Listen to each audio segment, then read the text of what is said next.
So now I'd like to talk a little bit about Qigong practice. Qigong is basically the art of accessing, circulating, and storing qi, or vital energy, in our body. Qi is what animates everything that is alive. Humans, animals, trees, mountains, rivers, lakes, the ocean. And Qigong, the word Qigong means working with qi. So there are hundreds of different styles of Qigong practice. Qigong can be done standing, sitting, lying down, moving, stationary, and it involves usually movement, breath work, visualization, to be able to become more healthy, whole, well-balanced people. It is part of the Yang Sheng, or nourishing life practices, that go back thousands of years. The oldest form of Qigong we've seen is the Daoyin, which we will be also teaching in this course, which is, I think of as Taoist yoga. And we find pictures 2,000 years old of people doing this, drawings. So Qigong is a way to balance our physical energy as well as our emotional energy.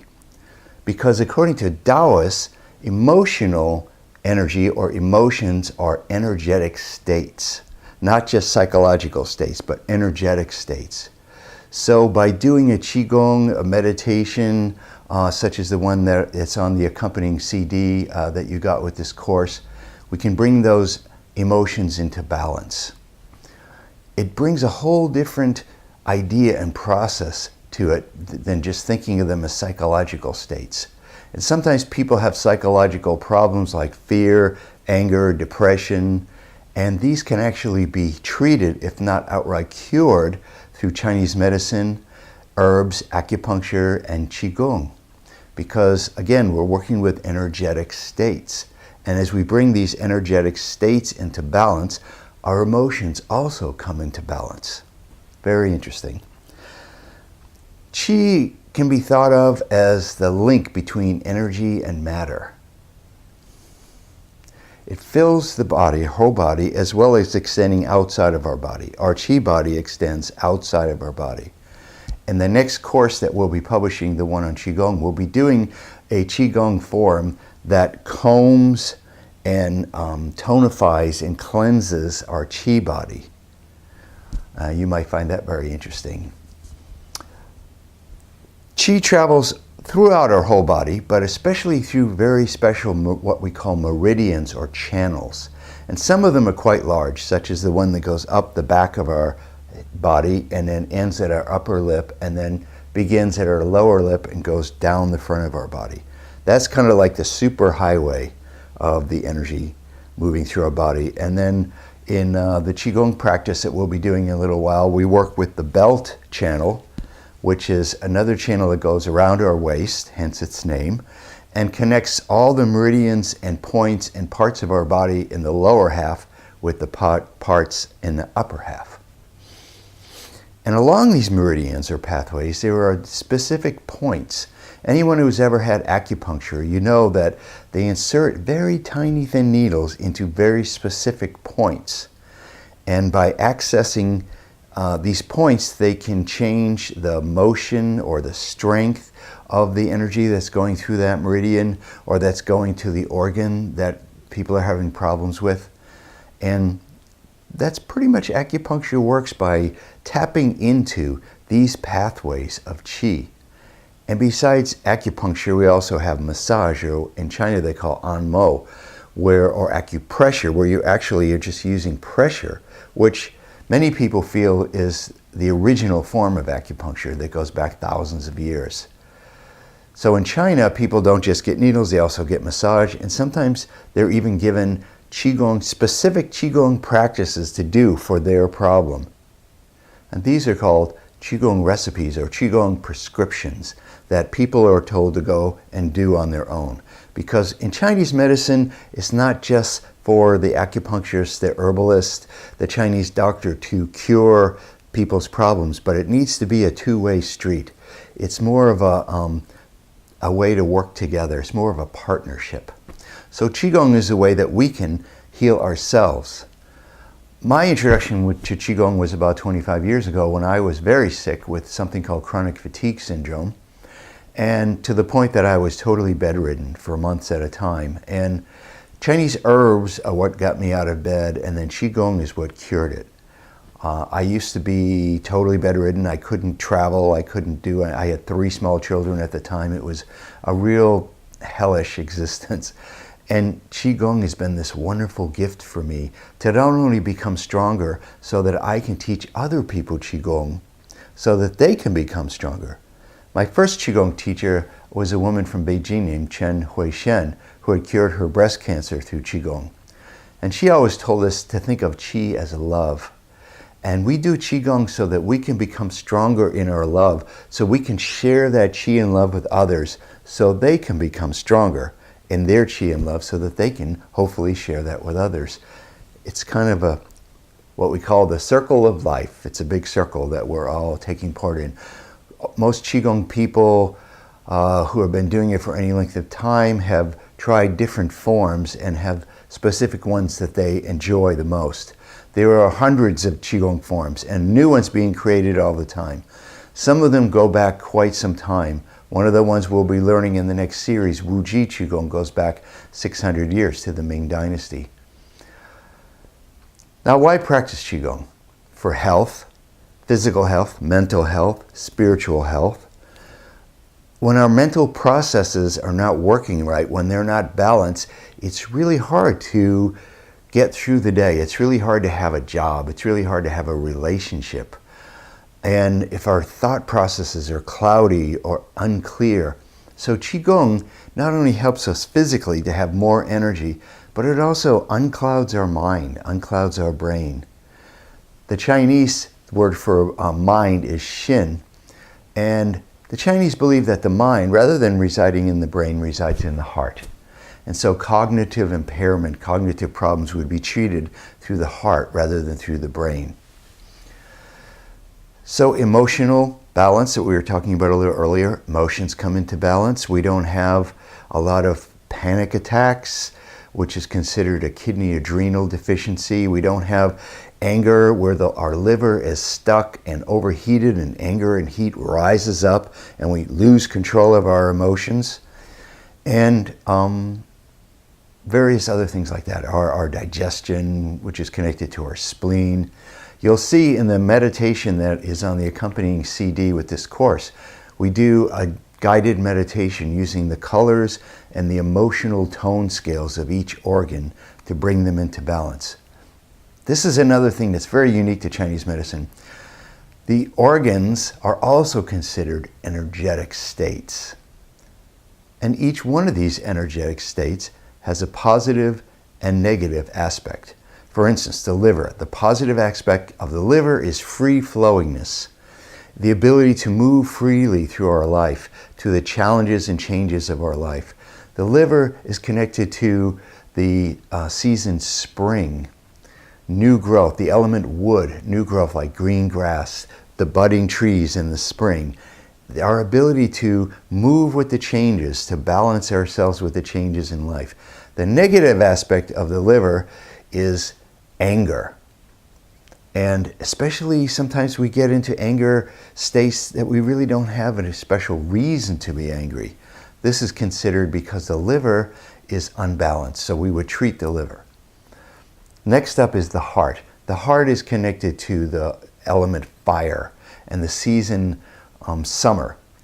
So the heart is connected to this whole idea of expansion, joy, creativity, the summer, the heat of summer. And so joy, creativity, expansion. The negative aspect of the heart center would be, it's like joy carried to an extreme, like hysteria. You know, we all know people who laugh all the time, but it's in a kind of a semi-hysterical way. And we know that they are not happy people, but they have a heart in balance. If they were truly joyful, they wouldn't have that edge of hysteria to their laughter. The next one is the spleen. The spleen is associated with the earth element and also connected to sort of Indian summer or the time between each season. So the spleen, of course, is where we're connected to the stomach and is where we digest our food, also where we digest our experiences in life. If our spleen is unbalanced through too much fire or too much what we call dampness, then we won't not only will we not digest our food well, but we will not be able to digest our experiences in life and the new knowledge that we want to take on and make part of ourselves. It is also because it is associated with the earth element, where we feel our connection to the earth and to all other living beings, what the Taoists call the 10,000 beings, all of life on this planet of ours. And an imbalance in the spleen would be worry or self-absorption, this idea of going over something over and over and over, keeping yourself up at night, distracting your mind. This is an imbalance of the spleen. The next would be the lungs. And the lungs are connected to the element metal, or what I like to use, the more of a Taoist aspect, would be gold. And the lungs, of course, have a lot to do with our respiration, bringing in oxygen, dispelling carbon dioxide. If we don't have healthy lungs, it's really hard to get through a day. And so the lungs are connected to the feeling of courage, the positive aspect. The negative aspect is grief. And often when we feel grief in our body, in our cells, in our life, we are expressing it, sobbing, we're expressing it from here.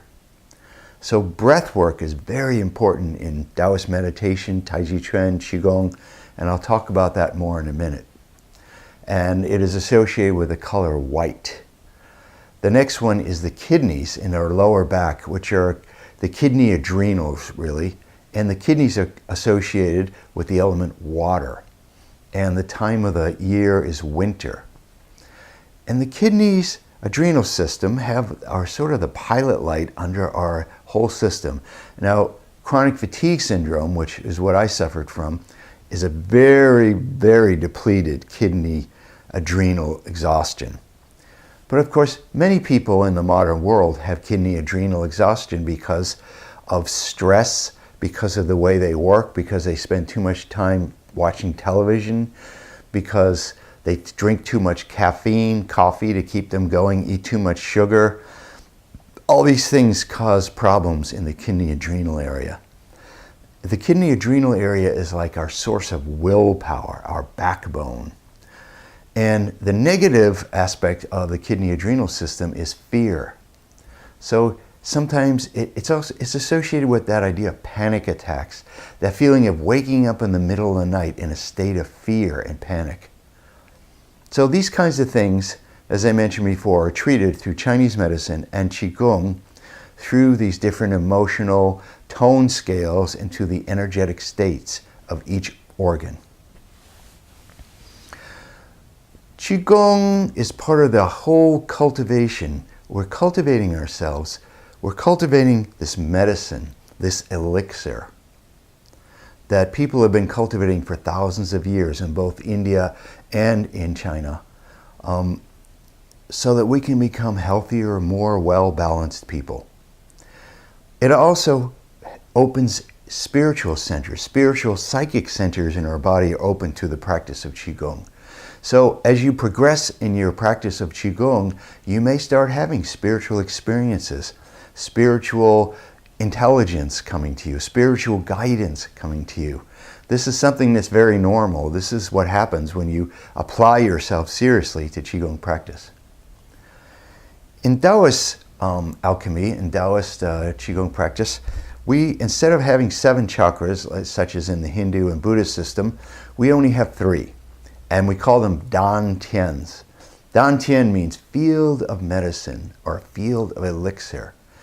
And we have 3. 1 in our lower abdomen, the lower dantian, 1 in our heart center, the middle dantian, and 1 in our third eye center, the upper dantian. And when we do Qigong, we work a lot with the lower dantian. The lower dantian is the foundation. It's like when you build a house, you start from the foundation up. You don't put the roof on first or try to put the walls in empty space. You need to build the foundation. So in Qigong practice, we work a lot with our lower dantian. And just as in meditation, the way we breathe is through our nose, very deeply, very slowly, And as we breathe into our lower dantian. Lower dantian is about 3 finger widths below your navel and 2/3 of the way inside your body. And it's the largest energy center. The other ones get progressively smaller. But this is the largest one, and of course when we breathe in, we feel our abdomen expand. When we breathe out, we feel our abdomen contract. This is the basic Qigong breathing. There are other styles of breathings we do sometimes for other specific kinds of Qigong, but the basic breathing is this.